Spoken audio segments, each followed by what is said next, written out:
Sedapnya bau. Sedap. Duduk.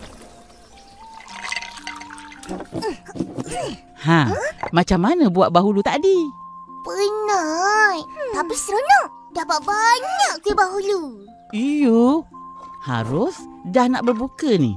Mana kuih bahulunya? Hidangkanlah. Boleh kita sama-sama rasa sedap ke tak adik-adik kau buat?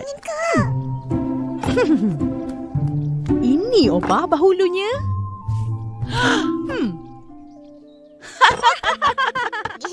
Rasa dah bahulu tu. Hanyut terus.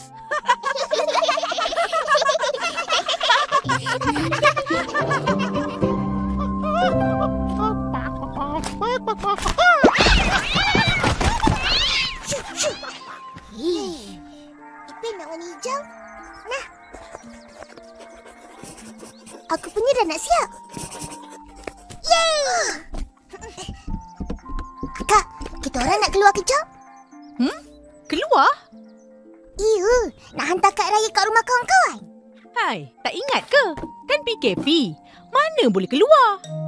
Alah, bila PKP ni nak tamat? Dia akan tamat bila dia ditamatkan lah.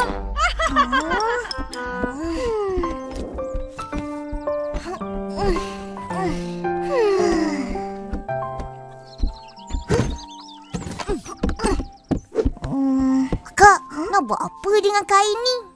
Nak buat benda yang akak suka. Akak nak jahit baju raya. Elok sangat tu. Selalu kata tak ada masa nak menjahit. Sekarang banyak masa terluang. Tapi buat apa? Bukan boleh beraya pun. Raya tetap raya. Ini tanda kemenangan kita habis puasa sebulan. Betul tu. Kita raya sekeluarga lah. Dengan saudara mara dan kawan-kawan, kita boleh raya secara maya. Secara maya? Boleh ke kalau buat sekarang? Dah rindu dengan kawan-kawan. Lama tak jumpa dan berbual sama-sama. Boleh. Nanti akak buatkan.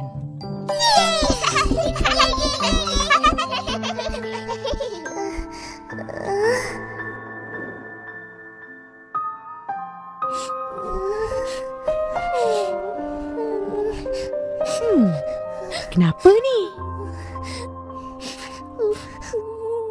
Raya ni tak dapat ziarah kubur mak abah lah. Tak apa. Kita kirimkan doa. Yang penting mereka sentiasa dalam ingatan kita.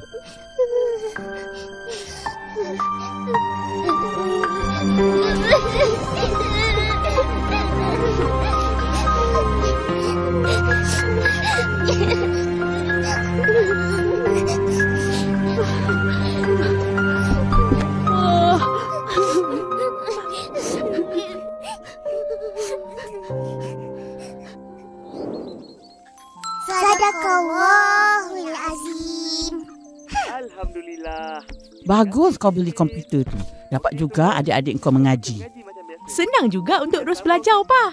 Waktu COVID ni, semua belajar secara maya. Jumpa lagi. Assalamualaikum. Waalaikumsalam. Seronok juga puasa dan raya normal baharu. Dapat buat banyak benda yang biasanya kita tak ada masa nak buat. Betul. Kita dapat tidur lama-lama. Lepas tu, makan. Itu perbuatan yang menggemukkan badan. Tak ada faedahnya. Buang masa je. Opah, bila nak ajar buat sagu kelapa? Dah lama Opah janji. Lah, dah lupa. Nanti kita buat sama-sama. Apa-apa pun yang penting dalam waktu COVID ni, kita mengeratkan tali kekeluargaan dan persahabatan. Betul tu, Opah. Opah, mana tu? Dah lama dia tak buka puasa dengan kita. Entahlah, telefon pun tak jawab. Kenapa tu?